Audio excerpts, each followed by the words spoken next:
Good morning.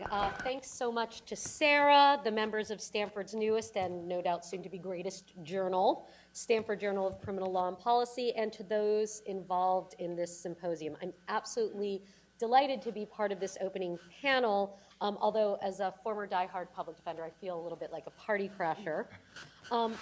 Okay, so let me open this symposium by saying something that one should never say in a room full of high intellectuals and matriculating Stanford Law students, but I'm going to say it.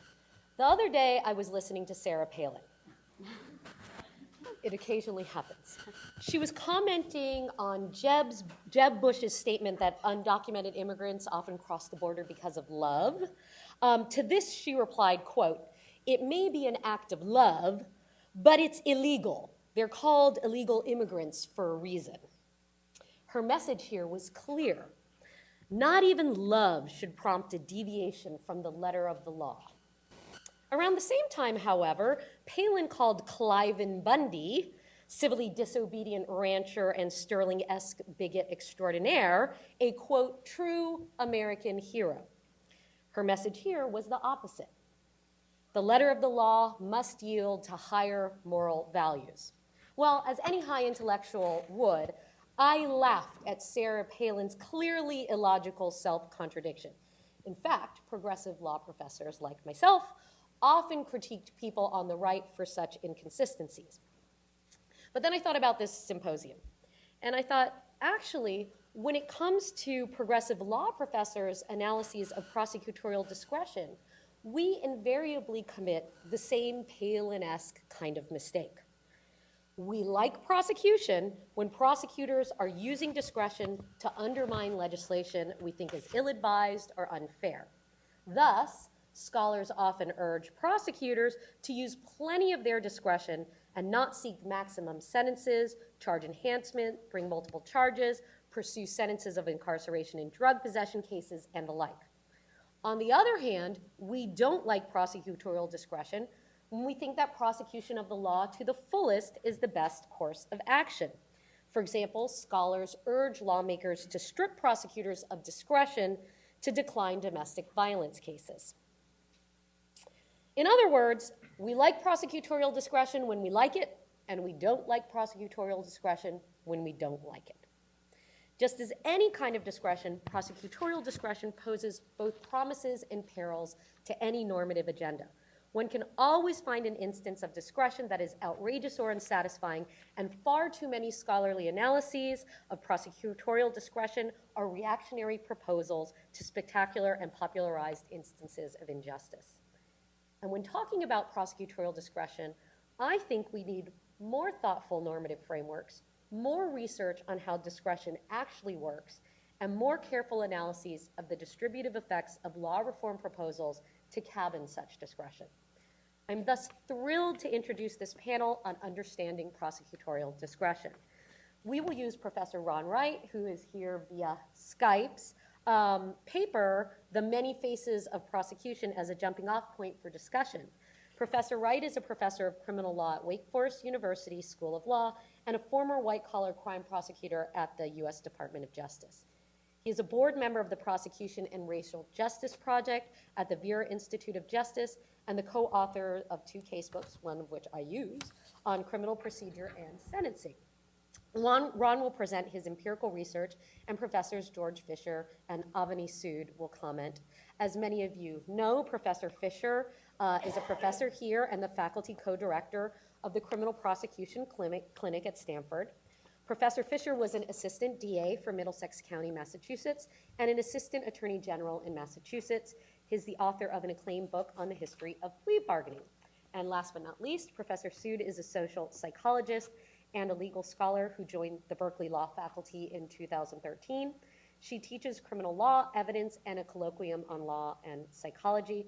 Professor Sood has a JD from Yale and a PhD in psychology from Princeton, and she is currently launching the Legal Judgments Lab at Berkeley. And with that, I'd like to turn it over to Professor Ron Wright. Thank you, Aya. I hope you can hear me. I think I can see you, and I probably will be able to hear you as we go along. I knew that I could count on a law school in the Silicon Valley to try to put airlines out of business and allow me to attend without sitting on an airplane for much of a day. I want to congratulate you on starting the Stanford Journal of Criminal Law and Policy, and I want to start with you picturing the future of this journal. Let's go forward maybe 20 years, and I want to start with an image.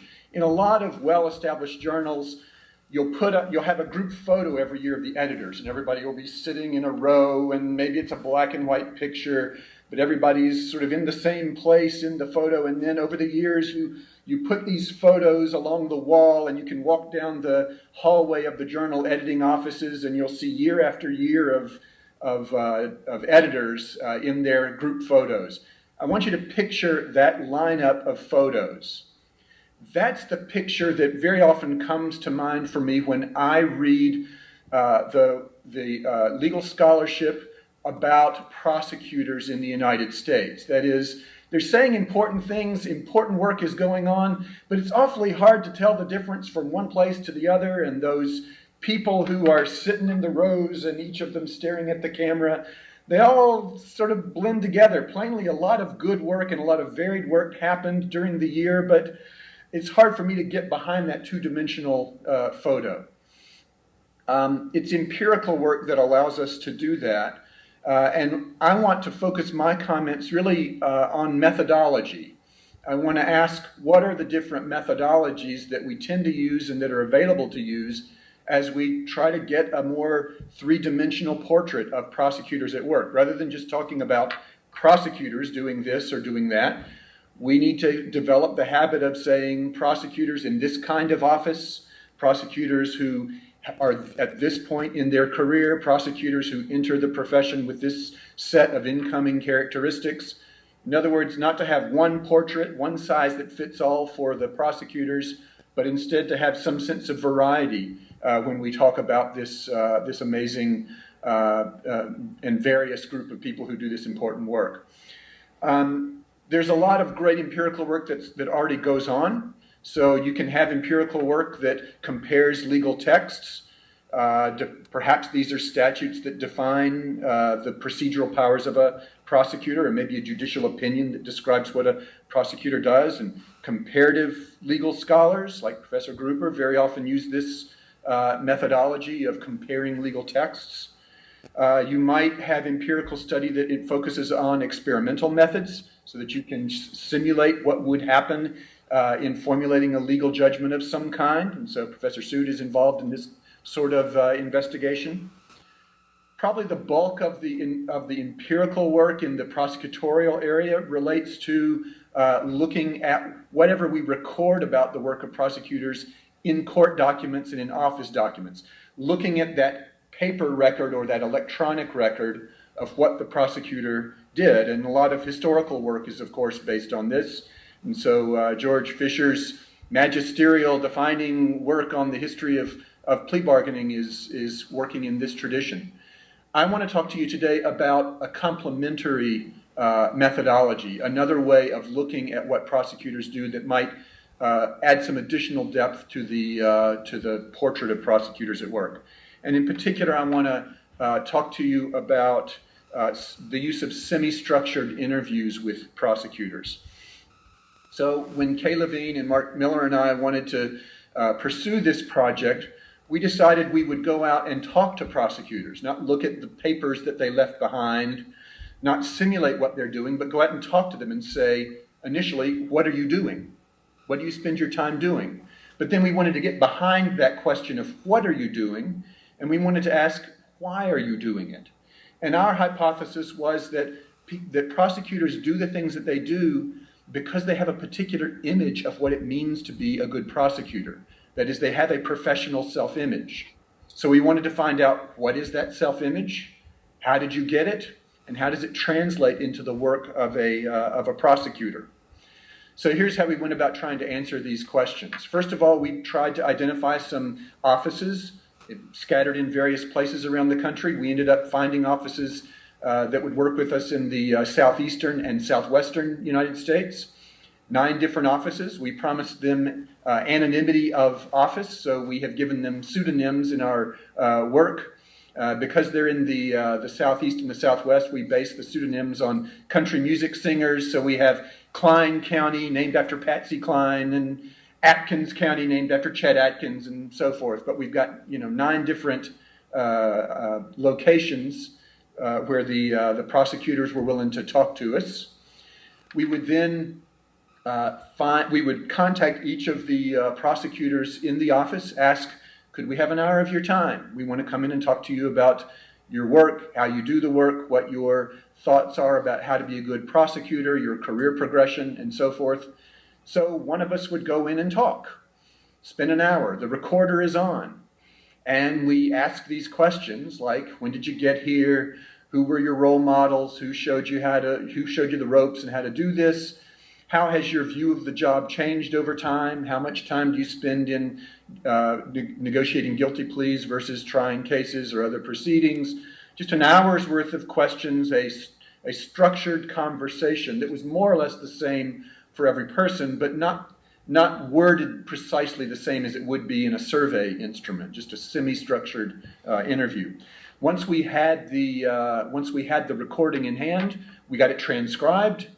And then we used that transcription to classify the comments of the prosecutors. So anytime they were talking about topic X, for instance, the importance of defense experience to become a good prosecutor, we would mark that passage in the transcript and place it in a bin for reading later.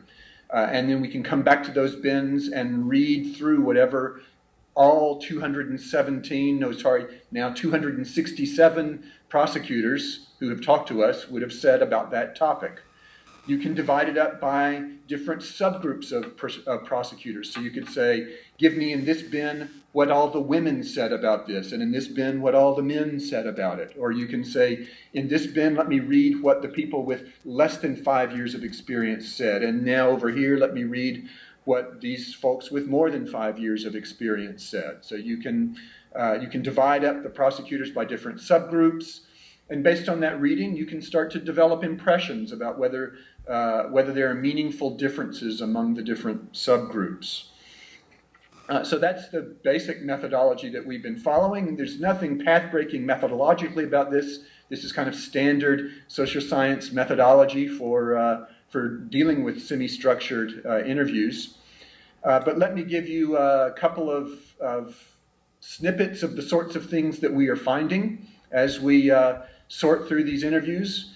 As I mentioned, this is based on hour-long interviews of, at this point, 267 prosecutors who are working in 9 different offices in the Southeast and the Southwest. One thing we noticed is that some prosecutors think of themselves as team members. I was hired in this office. I am one of the prosecutorial team. We need to be interchangeable parts. If somebody else drops the file off, I need to be able to step in and do the same thing. So it's very important that I stay attuned to what everybody else is doing and that we all have our collective judgment about what's happening in the office. But then there are other prosecutors who say, no, you hired me for my judgment, and I'm going to run my own courtroom. Every courtroom is its own universe. It's not my job to be a team member or to seek uniformity with my fellow prosecutors. My job is to exercise legal and other forms of judgment and to reach wise outcomes. It turns out that you can structure offices in ways that encourage prosecutors either to think of themselves as team members or to think of themselves as autonomous professionals. And so the offices that are more likely to have a team orientation or a team self-identity for the prosecutor will be offices that are offices that are more pyramidal structures, more levels of supervision, more specialization of function. Those are the sorts of offices that tended to produce more of the prosecutors who thought of themselves as team members. And the hiring strategy in the office mattered here. If you hire people right out of law school, You tend to get more people who are team-oriented, more interested in looking around and getting their cues from others. If you tend to hire people with more experience who have been a prosecutor in another office 2 or 3 years and then they came to my office, then that's somebody who's more likely to say I'm an autonomous professional and I'm not really looking to link up with others. So that's one of our sets of findings, is this business of team identity versus autonomous identity. Another more recent paper that we've been working on deals with what we call the cure for young prosecutor syndrome. That is, we talk about what are the effects of experience. Does somebody who's 10 years in do the job differently from somebody who's been in the job for 2 years? We went into it thinking, you know, the 10-year prosecutor is probably going to be this crusty veteran who is not going to take any guff from anybody and is going to be a real hard charger. Partly this was based on some very good empirical research dealing with police officers, and experience with police officers suggests that they become a bit more cynical about the populations they're dealing with and become a little more hard-edged. We thought we'd see a similar set of movements in prosecutors, but it turned out that prosecutors think of themselves as being, you know, softer after time, more balanced after time. What we mean by more balance is a collection of characteristics. For one thing, they would be a more what we call balanced prosecutor would be somebody who can deprioritize certain cases, can say, it's the whole world, the whole public safety of my jurisdiction is not riding on every single case. I can cut some people loose and it'll be just fine. I need to reserve my resources for the serious cases, and that means there are less serious cases. So prioritizing among cases, that's one characteristic of a balanced and experienced prosecutor. An awareness of the contribution of defense lawyers would be a second characteristic of a balanced prosecutor, where you would say, it's not just that in the abstract I recognize that defense counsel has an important role here, but I believe that they add value in my cases, with my officers and in the files that I am pursuing. It's unpleasant sometimes, I get annoyed with them sometimes, but stepping back from it on the whole, I believe that that defense lawyers are adding value in my cases. I'm glad they're there. You tend to hear the opposite among junior prosecutors. Yeah, it's a good thing defense lawyers are here, but not in my cases and not in this jurisdiction. Our officers are terrific. They're not lying to me. I do all the screening. By the time it gets to court, you know, I've done the work of a defense lawyer, and they're just there to gum up the works and they're not really adding value. We heard a good deal of commentary like that from the more junior prosecutors, but the senior people were willing to say, not just in the abstract, but in my cases, defense lawyers are adding value. And then finally, there was a sense among these more balanced, more experienced attorneys that I need to save trial resources for relatively small number of cases, and I need to ask for the most severe penalties in a relatively small number of higher priority cases. So that gives you just a little bit of a glimpse of the sorts of things one might see from a semi-structured interview format, qualitative research that tries to create more of a 3D portrait that emphasizes the depth of differences between different kinds of prosecutors. I will say that there are some real limits of using this method, just as there are limits of using any method. And one of the limits is it's awfully hard to know, you know, this is their self-image, this is what they say they're doing and probably what they think they're doing, but does it really connect with what they are doing? Could you, in fact, you know, follow along behind them and agree with them that this is the way they're performing the job, the way that they're describing their performance of the job? So the connection to actual conduct is an open question with these semi-structured interviews that you have to somehow confirm by looking behind them and connecting them to data in some way about performance. And then there's also always a question about the representativeness of the sample. Any chief prosecutor who's willing to let us come in and talk for an hour apiece to any of the prosecutors who's willing to talk to us, how typical is that office? We think there are some pretty good answers to that, but it's an open question with this kind of research. That is, how representative are the people who are willing to talk to us this way? So real, you know, limitations, real concerns about using this method, but I think of it as a promising method, and so I'm hoping others can embrace this. Come on in, the water's fine. The more location-specific and point-in career-specific portraits we have of prosecutors, the more we can responsibly generalize about how you can change this world, how prosecutors can themselves adopt changes to their work that they think of as realistic and fitted to their needs in the course of their career. So I think of it as a promising methodology, but at that point I'll stop talking, and I think we'll do better by having all of us talking together. Great. Well, thank you so much, Ron. So again, we're going to use Ron's paper on his research on sort of prosecutor office culture as a jumping off point to generate a discussion amongst the panel. So actually, my first question is for George.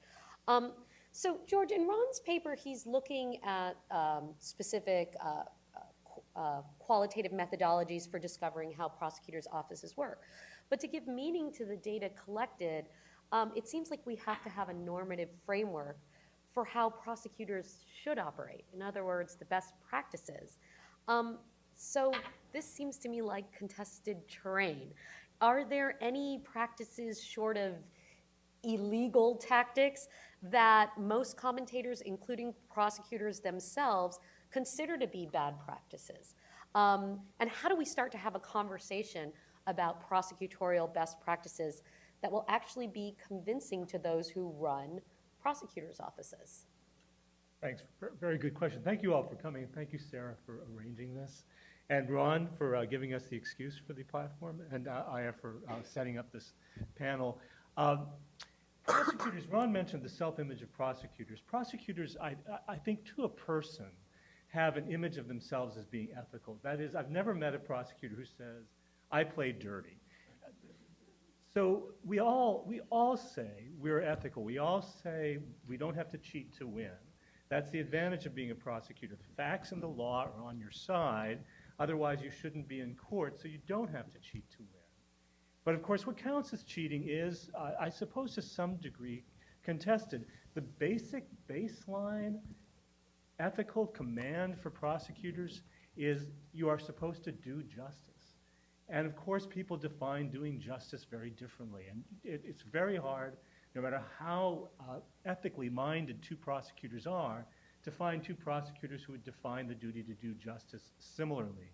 There are a lot of restraints that the law imposes, either the Constitution or the rules of professional conduct, which vary from state to state, but even to the degree they vary from state to state, there are a lot of commonalities. So we know the prosecutors have to turn over exculpatory evidence. We know they may not bring charges that are not supported by probable cause.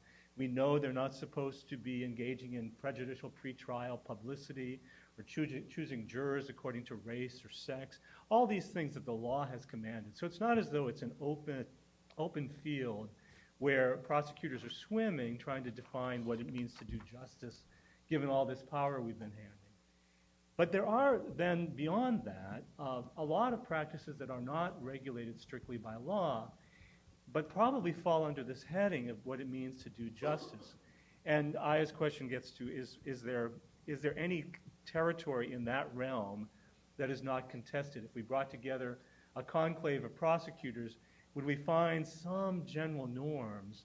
And I think the answer to that is that pervade across prosecutors' offices. And I think the answer to that is yes. The evidence is that prosecutors do come together in conclaves now and again. There is a National District Attorneys Association, there's a California District Attorneys Association, and these groups of district attorneys issue rules about prosecution, and they're actually rather wide-ranging. The California DA's Association's professional conduct manual is very thick, and it's taken seriously by DAs in California. The National DA's Association manual is less thick and less widely used, but nonetheless, these together give us some idea of what prosecutors think of as uncontested terrain. So, for example, the notion that you should not overcharge a case in order to create leverage in plea bargaining. That's a notion that I think prosecutors could agree on across the board, although what counts as overcharging would be, again, something difficult to say. that within a prosecutor's office, you're not supposed to compel your subordinates to go ahead with a case when your subordinates hold honestly the view that the charges are not supported beyond a reasonable doubt. The ABA's model standards for criminal justice tell prosecutors, the bosses, that they're expected and required, according to the ABA standards, to allow that much discretion in their subordinates. You're not supposed to charge a case to advance the political interests of the boss. That would seem like one that we might think of as being pretty obvious. You're not supposed to cross-examine a witness you know to be truthful in such a way as to make that witness appear to be either a liar or mistaken. Now that's actually a pretty high standard when you think about it. That rule does not apply to defense lawyers. In fact, the ABA, which writes rules, not rules, but standards to govern both prosecutors and defense lawyers, has said to defense lawyers, you're expected, as part of zealous prosecution, to take any witness the prosecution puts forward and to create reasonable doubt where you see it. But to prosecutors, the ABA has said, if you know the witness to be truthful, you're not to make the witness appear untruthful in the course of cross-examination. I think that a couple of areas that are closer to contested territory, but I think could be the measure of how seriously prosecutors' offices take the general command to do justice, are these last two. And one of them is, what should a prosecutor do when a prosecutor perceives that her opponent is ineffective? Do you just win, which is, of course, always one option, or do you take steps to fight weakly as a way of making the other side appear strong? If that's distasteful, in some ways not the way the game is supposed to be played, do you confess to the court your opinion that the defense lawyer is conducting the defense ineffectively? Or do you tell the defense lawyer how to be more effective? Those are all possible approaches. But a dedication to take one of those approaches, I think, would be a mark of an office that takes seriously the norm of doing justice. And one last is, what's a prosecutor to do about prison conditions in the community? The National DA's Association says to prosecutors, you have to, this is the language they use, the prosecutor should be cognizant of and familiar with all prison facilities and services to which offenders prosecuted in the jurisdiction may be sentenced, and should make efforts to upgrade correctional institutions in the jurisdiction. Now that's the National District Attorneys Association speaking, so this is prosecutors themselves. I'll bet there are very few prosecutors' offices around the country that take that norm seriously, but that would be a measure, I think, of taking seriously what it means to do justice. Great answer, and I was just thinking about what it might entail, but maybe we could answer what it might entail to have a prosecutor sort of oversee prison conditions, but we could take that up in the Q&A because I want to get a question in for Avani. So Avani, you also do empirical research on judgments, and Ron's finding is that office structure and culture influence prosecutorial decision-making, particularly offices that hire sort of newbie prosecutors and put them within a vertical and hierarchical structure are more likely to produce uniform prosecutorial practices, where those that hire veterans and give them freedom have less uniform but more nuanced practices. So first, I guess I would ask you to comment on Ron's observations in light of your own and others' work on motivated cognition. And secondly, I think this is a more difficult question, what do we do with these observations? How do we sort of analyze them within some sort of normative or policy framework? Okay, thanks, Aya, and I echo George's thanks to everyone for who was involved in putting together this really wonderful symposium. I think Ron's findings highlight a really fundamental tension in criminal decision-making, which is on the one hand this desire to treat all people who commit the same crime in the same way, right, which is consistent with values of uniformity and consistency and notice and rule of law. And on the other hand, there's this desire to treat each suspect or defendant as an individual, which is more consistent with individualized and more flexible ideas of justice. Now, what the theory of motivated cognition suggests is that decision makers inadvertently tend to reason toward their preferred outcomes in various domains. So this has been shown in all types of decision making, including legal decision making. And what my own recent experimental work looks at is really how legal decision makers resolve this conflict between these two very different poles. So what I have shown is that when people's commitment to complying with the law and these values of consistency and uniformity conflict with their own personal intuitions about justice in a particular case, what would be the right outcome given the circumstances of a particular case, they will essentially cognitively construe the facts or circumstances of the case in a manner that enables them to reach their preferred outcome without violating the terms of the law. So let me just give a quick example. One of the areas in which I've looked at this is applications of the exclusionary rule. And when decision makers are presented with the fact that this is an illegal search, they are significantly more likely to think that the illegally obtained evidence would have been discovered inevitably through lawful means, therefore enabling them to admit it within the inevitable discovery exception to the rule if the evidence in question is heroin being sold to high school students than if it's marijuana being sold to terminally ill, even if the facts of the illegal police search are exactly the same in both types of cases. So the key thing is this process is not conscious. It's an inadvertent type of cognitive process. And most critically, in terms of legal implications, there are actually ways in which it can be curtailed. Now, I've shown this among lay legal decision makers. Others, like Jeff Linsky, have shown this among judges. But how about prosecutors? And that's the question on the table is, given the enormous discretion that they are given, it seems that there would be tremendous opportunities for the widespread covert operation of this psychological phenomenon in their legal decision making. So in what ways are they susceptible to it, and in what ways might the operation of it differ based on these variables that George has identified?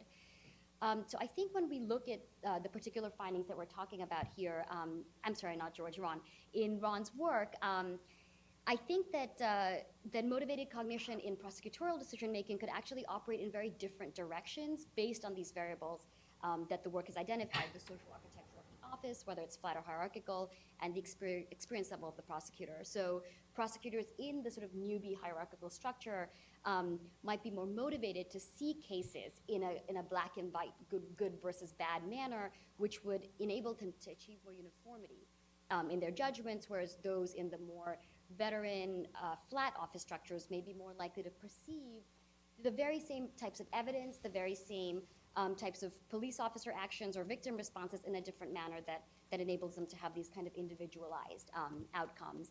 And I think there's also various stages of the prosecutorial decision-making process at which this comes in.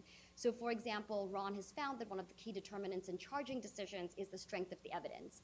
But there's a lot of studies, not on prosecutors, particularly on other types of decision makers, that have found judgments about the strength of evidence in a legal case are significantly driven by the decision maker's desired outcome. So how a prosecutor perceives or cognitively construes the evidence could lead to very different charging decisions. And even, George, in these examples you gave, you said a prosecutor is not supposed to do X if Y condition exists, these sort of norms. Motivated cognition could lead to differences in perceptions of whether Y condition has been met, which would then lead to the different outcomes. Another really fertile entry point for motivated cognition here is that prosecutors are charged at the very outset with determining what is material to punishment. So that's another area in which you could see this coming into play. So this is my pitch for experimentally testing this cognition effect among prosecutors in order to really get a better understanding of the psychological process underlying the different approaches, and also how that interacts with the type of structural experience variables that Ron's work identifies. I want to quickly get to the second part of your question too, which is this more sort of normative question of, well, which approach is better, uniformity versus nuance? And I don't think this type of empirical data or experimental work would necessarily provide the answer to the normative question. However, I think that if there is one type of approach that we decide to promote over the other, understanding the cognitive processes underlying could actually be used to then devise interventions that facilitate the preferred approach. And as I mentioned before, and I could talk more about in Q&A, there are particular remedies that can stop this sort of differential processing of information based on preferred motives, and we could kind of get to it at the cognitive process as well, not just to the structural variables. Let me ask a very, very quick follow-up. Sure. But so if the sort of procedural boundaries and principles that are governing prosecutors and other people are plastic, are flexible, then it seems to me that when we're assessing sort of best practices, we necessarily have to look at outcomes and not sort of the rules by which prosecutors claim to adhere, because these are all going to be able to be manipulated sort of unconsciously in an outcome determinative way. Yes, and this actually, it's a really good point, and I think, I'm sorry, Ron, I know we can't look at each other, but I think one of the really intriguing findings.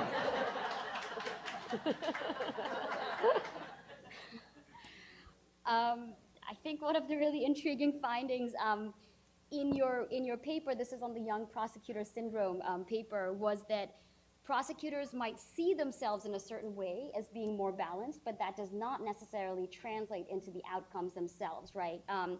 And this also is actually consistent from the earliest studies in social psychology, going back to the 1930s, have found that people have little direct introspective access to the cognitive processes actually underlying their behavior, which is why, so for even in punishment, people tend to cite utilitarian reasons when they're actually driven more by the retributive.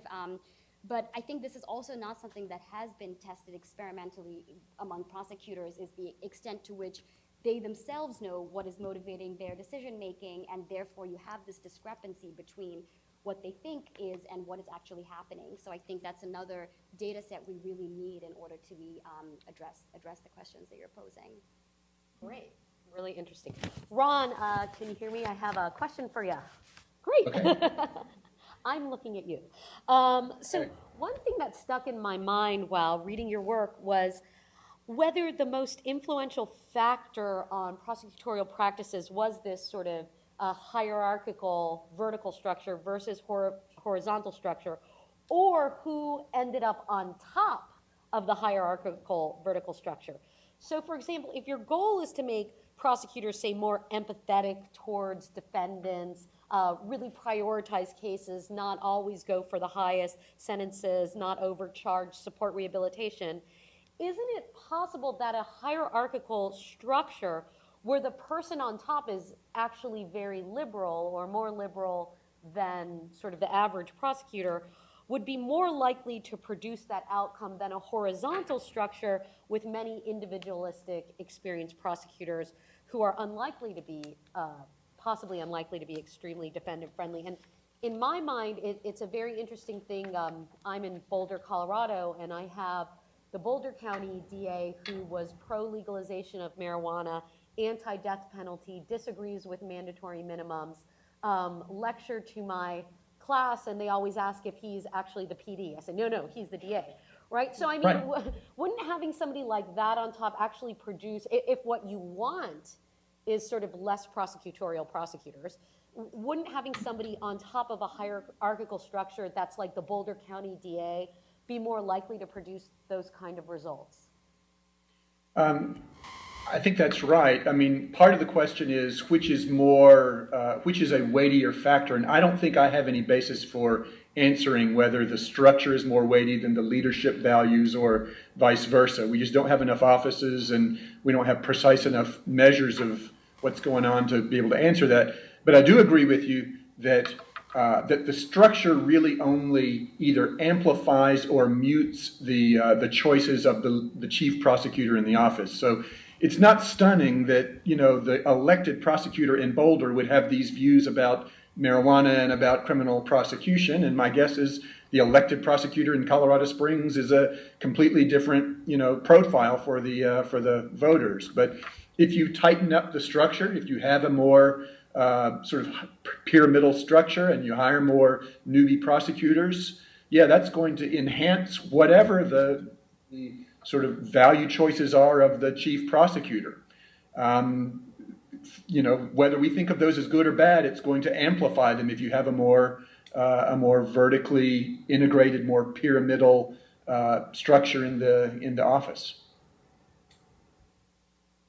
So I guess on a related note then, I mean, just thinking of Colorado Springs versus, you know, Boulder, I mean, one of the one of the issues that always comes up, and this will be sort of taken up in a later debate, is this issue about prosecuting in an age of sort of mass incarceration, where we have very high mandatory sentences, sentencing guidelines, constitutional rules that permit the charging of multiple offenses for one event. Sometimes it seems like the critique of prosecutors boils down to the fact that they are not the check on the public and legislative's punitive tendencies. So, George, I guess what I'm asking is it realistic to expect prosecutors to be the people who are the check against society's punitive tendencies? I mean, don't people become prosecutors because they identify with victims in law and order and are willing to be the executors of state authority? So is this kind of a critique that's warranted and a reform that's even realistic? Prosecutors do relate to victims, for sure, do relate to law and order, and are comfortable exercising state authority. But I've never met a prosecutor, maybe I've never had the right conversations, who has said, I really like it that we've got 2% of the population behind bars, that we have a prison population in this country that is greater than that of any other nation on earth. I've never heard of a prosecutor say that. And I've never heard a prosecutor say, I like mandatory minimum sentencing laws or 3 strikes penalty schemes. Maybe there are some who do. It's a different thing, of course, for prosecutors to say this is a judgment of the legislature and I am sworn to uphold the law, including the laws with which I don't agree. But prosecutors, like judges, I think, believe in individual discretion in themselves and would prefer, as a general rule, to be able to take each defendant as she or he comes and say what this person deserves. Now, maybe I've not had the right conversation with prosecutors, but I do believe that's true. I think if you talked to prosecutors and said, what are the values that you hold most dear that made you become a prosecutor rather than, for example, a defense lawyer, I think the things they would mention, I hate to be Pollyannish about this, but I do think the things they would mention are in probably this order. They would say truth, facts, and moral order. And the last meaning just desserts, meaning some societal response to ill-conducted behavior on the part of members of the society. But especially the first two, truth and facts. Prosecutors, if you said to the average prosecutor, why are you a prosecutor and not a defense lawyer? I think the norm, the answer across the norm would be, I don't want to be standing up in front of a jury and advocating against the truth. And so that may be just a very rosy self-image. I don't think prosecutors would say, really don't think prosecutors would say, because I like seeing people go to prison, or I want to build up the prison population. I don't think that's the aim of any prosecutor I know. Ron, I mean, has your, this is kind of off script, but just to follow up on that, has your empirical research turned up? I mean, have you looked into that question of sort of this idea of prosecutors, relationship to the idea of incarceration or why they're becoming prosecutors, and are there differences between maybe veteran prosecutors and newbie prosecutors on those questions? There are differences between the veterans and the newbies. The veterans, when you ask them, so have your views on punishment changed over time? They'll kind of slap their foreheads and say, when I was a younger prosecutor, everything was, the crime of the century, and everything, I was really pressing more often for the highest available penalties. And now I look back on it, and some of that was silly, and I regret some of the early choices that I made, because now I realize that, the possession cases I did were not as important as the aggravated assaults that I'm working on now, and that I can distinguish among the aggravated assaults. So the senior people are saying, I have more judgment about this than I used to, and I have more power to discriminate in a positive sense. I have more power to distinguish among different levels of wrongdoing and therefore different levels of severity. Now again, that's their self-image. Is that really what they're doing? You have to go to actual data and say, what kind of punishments are you asking for and receiving? But their self-image is that I've become more discriminating, or I have more power to distinguish among cases as I get older. Yeah, it's very interesting. I mean, I do think that's a very George's image of the prosecutor's self-image is a little divergent just from what I experienced as a public defender in DC and a federal public defender in Miami, where I did hear, sort of your client is a terrible person. He did a terrible thing. He needs to do time. We need victim closure. So there was a lot of rubric, which leads me to a question for Avani. It makes me think that even sort of not distinguishing among prosecutors, but just the idea of a class of people, and maybe it's unfair to generalize, who become prosecutors may have some cultural pre-commitments or some cognitive pre-commitments. And I would think, and maybe I'm wrong, if George and I may have talked to different prosecutors, but I would think it would make the class of people who desire to become prosecutors poor candidates for being the people who check the carceral authority of the state. Yeah, no, this is a really great and interesting question. I think, so on the one hand, as I mentioned earlier, studies have shown that people are more retributively punitive than they realize or think that they are. On the other hand, I was very struck by Ron's finding about this seasoned versus novice prosecutor and the balance that it creates. And one of the reasons that Ron and his colleagues identified for the shift is just the life experience. I really like how you put this, Ron, when you talked about living alongside human frailty and how that actually makes people, prosecutors, more balanced, more calibrated in their punishment judgments, not just aiming for severe outcomes in all cases. And I think, what this suggests is that this ability to see all sides of a case, looking more at the surrounding circumstances, et cetera, indicates that prosecutorial experience perhaps reduces this widespread psychological phenomenon known as the fundamental attribution error.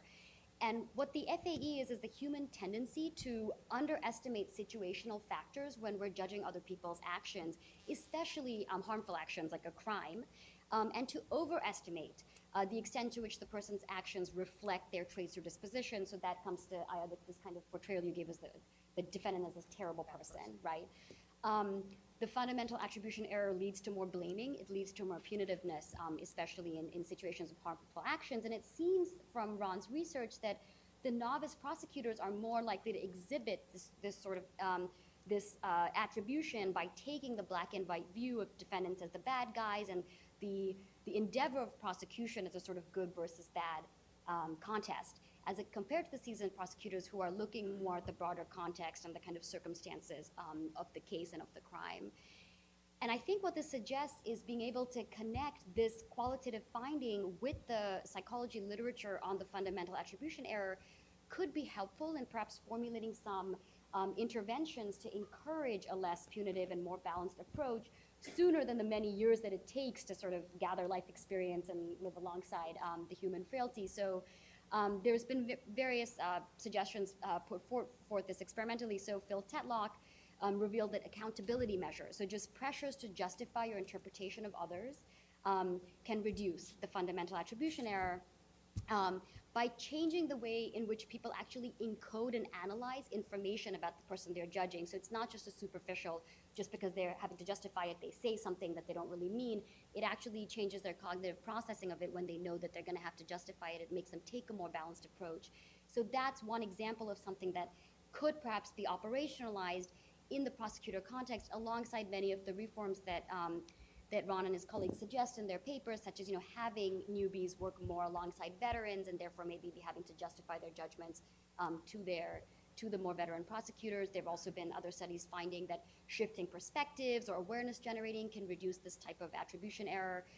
So I won't get into the examples of that here unless there's questions, but that could be implemented during training and mentoring phases of young prosecutors' careers. So I think that there's a lot of scope for sort of combining the findings from the literature that exists to look at what we can actually do about this. I mean, so far, I mean, I get the distinct feeling, and I could be wrong, that we're having a vision of sort of prosecutorial best practices where prosecutors are not zealous. In other words, they don't prosecute to the letter of the law. They don't see incarceration as a good thing for bad people.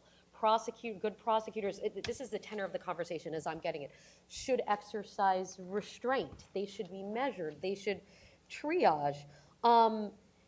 And I happen to agree with all that, but there's something very sort of ivory tower about it, right? Like, even this is a symposium on prosecutorial discretion, and one of the panels is dedicated to questioning whether prosecutors can be good people. Like, that would never happen in any other, discussion of prosecutors. So I get it. From the sort of scholarly side, I think this is very familiar. Prosecutors, so this question is to you, Ron. Prosecutors get a lot of flack for being too prosecutorial, right? For trying to win at all costs, hiding Brady or arguing Brady down to the very last letter, refusing to offer certain plea deals, overcharging, using enhancements, fighting rehabilitation, etc. But prosecutors, on the flip side, Ron, get flack from the public, certain victims rights organizations, for not being prosecutorial enough, offering too many plea deals, open file sharing, allowing rehabilitation, dismissing cases. So how does a prosecutor navigate these competing pressures? One thing to keep in mind is, just as prosecutors are not uniform, that they're not just one portrait, one size fits all for prosecutors, that's true for the voting public as well. So, you mentioned earlier your prosecutor in Boulder. He doesn't have a bloodthirsty public to try to satisfy. He's got a different sort of profile of voter that he's trying to satisfy. The same is true for the prosecutor in Chapel Hill, North Carolina, the university town. He's just fundamentally trying to accomplish different things from the prosecutor in the mountains in Stokes County. So part of the answer is that you're going to get variation in the level of severity even expected by the relevant local public, by the voting public. But at the end of the day, what I would say to a prosecutor is, look, you have to think about what your voters expect, what level of enforcement they're comfortable with. But ultimately, you've got to turn square corners when it comes to meeting all the requirements of law and all the requirements of and the expectations of the profession. And if the public doesn't like this, you can explain it. And you'll be okay, because incumbent prosecutors never lose. I mean, my research on election of prosecutors is that they win office even more often than incumbent state legislators. I mean, you just can't knock them out. If they want to run, they're going to win. And so if you turn the square corners and you comply with all your Brady requirements and you do everything the profession expects of you, and the public's unhappy with that, you can bring them around. You can explain why and what you've done.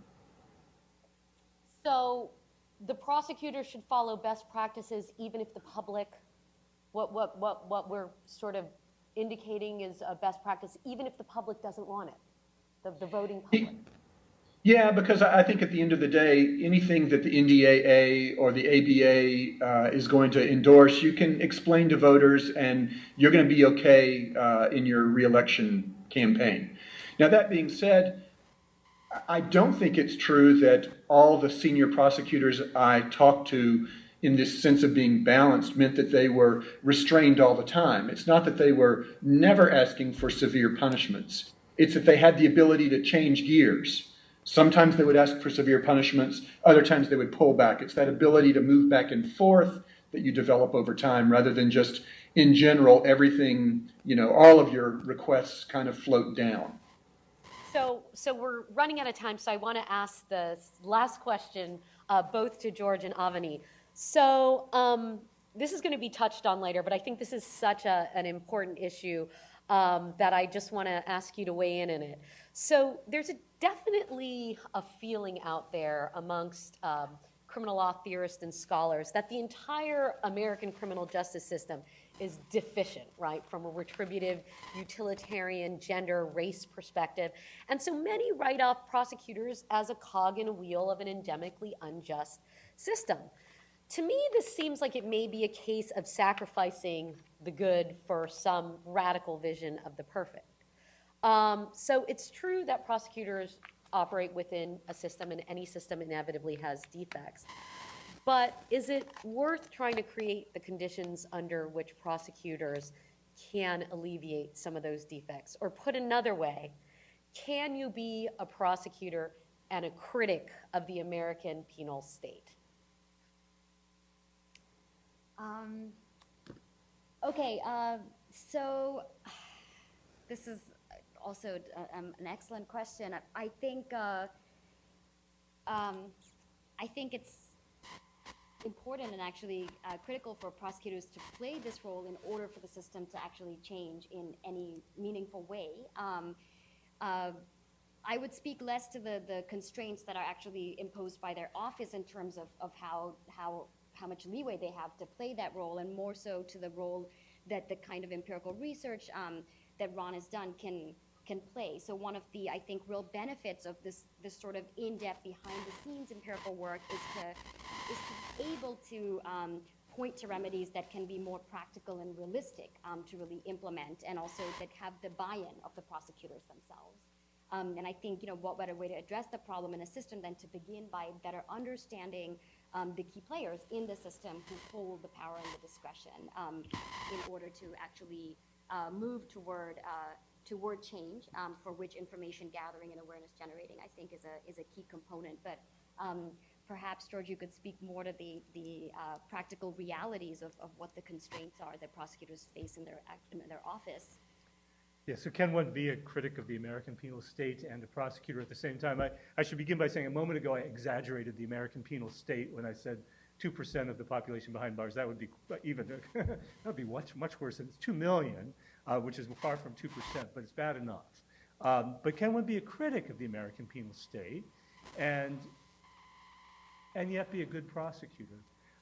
Yes, I think we have to. We have to say that, just as to answer the question that's going to be posed over lunch, can a good person be a prosecutor? We have to answer that question, yes, or the game's over, or we have to give up on what it means to be ethical prosecutors. So we can start with the answer and work backwards how we get to that answer. And I think at least here in this room, yes, we are in the Ivy Tower, but one of the things we in the Ivy Tower do is train prosecutors. Maybe we do it inadvertently because our students become prosecutors much later after they've decided they don't like the law firm life they actually thought they were getting trained to lead. But to some degree, of course, students come here wanting to be prosecutors, and it gives us a chance to train them from the outset. And the thing that we can do, the thing that we have to do, is to teach them that they'll survive if they hold true to whatever beliefs and values they have now, later when they're out there in the professional world. That is, we have the job of giving them the moral backbone to be good prosecutors. If we don't do that, then it won't happen, because once they're in an office where all the signals and pressures are to yield to whatever norm pervades the office, then of course the top-down scheme that Ron describes will indeed control the way the players at the bottom behave. But values can flow in both directions. They don't have to flow only from the top down. So again, I know that's maybe the rosy image of what's possible, but I do think it is the thing that we can do here and the thing that we have to do here. Okay, so we have time for some questions, about 10, 15 minutes? Great. So I guess step up to the microphone, or...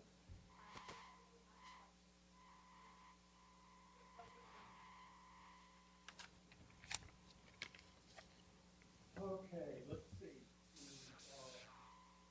George, basically you mentioned the fact that there were ethics and morals developed by prosecutors. I have a few questions that may be answerable in any case. What about defense? Would you say the ethics that they think should be are matching the ones the prosecutors developed for them? In what way would you say that the extent of those morals, in fact, either said or followed by real prosecutors? Or questions, sorry. let me begin with the second question. To what degree are these sets of ethical rules that prosecutors devise for themselves, or that defense lawyers ascribe to as well, followed by members of the profession? I think to a fair but not good and not very good extent. I think that's true on both sides. I do think that's to some degree because of the sorts of things about which Avani was speaking, that it's easy to persuade yourself you're doing something that you're not. So for example, there's a norm, it's one of the most commonly understood and constitutionally imposed norms on prosecutors, the requirement to turn over exculpatory evidence. But the constitutional requirement of what counts as exculpatory evidence is that of evidence that, if looked at after the fact, and if one posed the counterfactual question, had this evidence been turned over during the course of trial, there's a reasonable probability of a different outcome at trial. That's the way the Constitution imposes that question. Well, it's very easy when faced with a piece of evidence that one really doesn't want to turn over to one's sworn opponents, to persuade oneself that this doesn't count as evidence that has a reasonable probability of changing the outcome of a trial that hasn't yet ended. I think it's similarly for defense lawyers. A defense lawyer who is sitting there with a client, a man who's charged with rape, and is picking a jury, and is laboring under a constitutionally imposed requirement not to choose that jury according to the sex of its members, will be inclined, probably believing that she or he is actually following the law, to somehow manage to think of good ways to exclude many of the female members of that jury. So I think that does those sorts of perhaps subconscious influences play on both sides of the courtroom. Would defense lawyers write the same rules for prosecutors that prosecutors write for themselves? You know, I think the answer to that is yes, but I think defense lawyers would be surprised to see the rules that prosecutors write for themselves. And I think that they would be surprised to see that prosecutors are indeed so expansive in the requirements they put on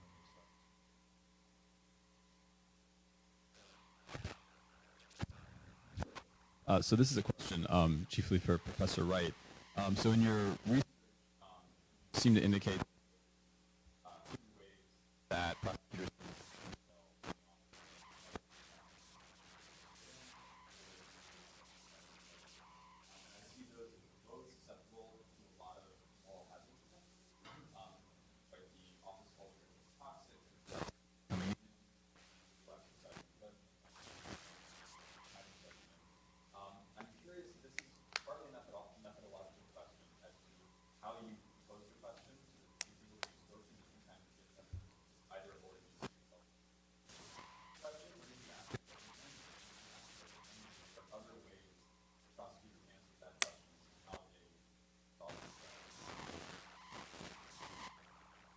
The questions were open-ended, so we did not ask, do you see yourself as a member of a team, or do you instead see yourself as an autonomous professional? We just asked questions along the lines of,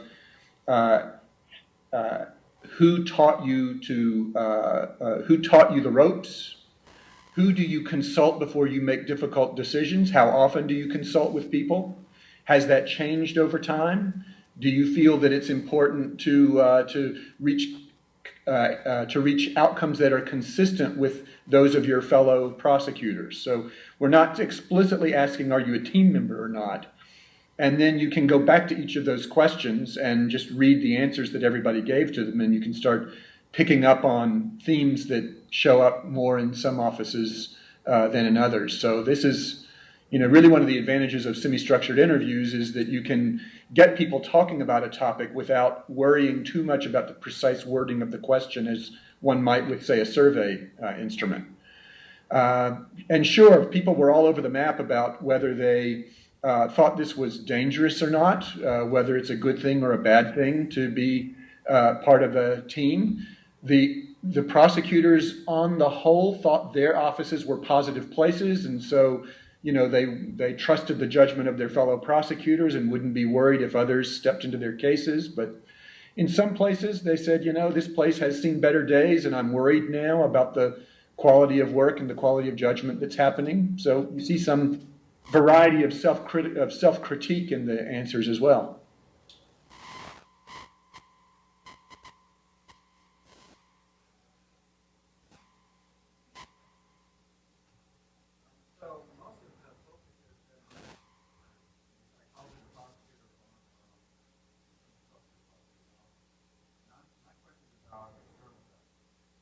Right.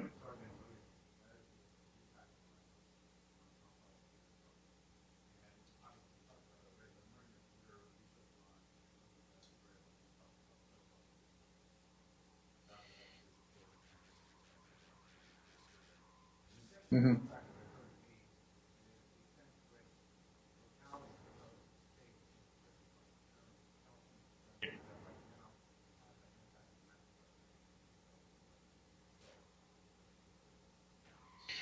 Yeah, if I can take the election one first, this is something in my future. I think it's something that nobody has investigated terribly well, and we do have a natural experiment going on to some degree. That is, we have 5 states where the prosecutors are not elected locally. They are instead appointed by the state attorney general. 4 of those states are in the Northeast, Rhode Island, Delaware, Connecticut, and I'm going to forget the 4th. Recently, I actually just averaged the incarceration rates in the Northeastern appointment states and the Northeastern election states. Just as a quick, seat of the pants, back of the envelope type calculation about whether election matters. And it surprised me to see that the appointed states had, on average, a pretty seriously higher incarceration rate than the election states in the same region. And regions tend to have, comparable incarceration rates. I mean, the West is very different from the Northeast and so forth, but within the Northeast, the appointed states were actually, on average, a higher group of incarceration rates. So I have to scratch my head about that one and wonder what explains that answer. Does somebody else want to take the other half of the question? And I suggest, with regard to realignment, we've got 2 of the great experts of realignment in the room. Joan, do you have a sense? Do you mind if I throw the question out back to the audience? To my colleague, Joan Petersilia, who, and my other colleague, Bob Weisberg, and my student, Corinne Keel, in the back, who are all really experts on realignment. But to what degree, Ron's question, the question posed by Chris was, to what degree does the shifting of costs of imprisonment from the state to the counties in the course of realignment change the impulse toward incarceration and perhaps dullin it based on the taxpayers' unwillingness to pay? I think we are running a natural experiment to look at kind of is the state giving prosecutors a free lunch? And so the state of California, for those who aren't familiar, has basically said if you send, you're no longer able to send a nonviolent, non-serious offender to state prison, you have to keep them local. And if you want them locked up, the maximum penalty is a jail rather than a prison sentence. And that jail expands and expands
I'll just add, first of all, we did do a survey and of California prosecutors a couple of years into realignment.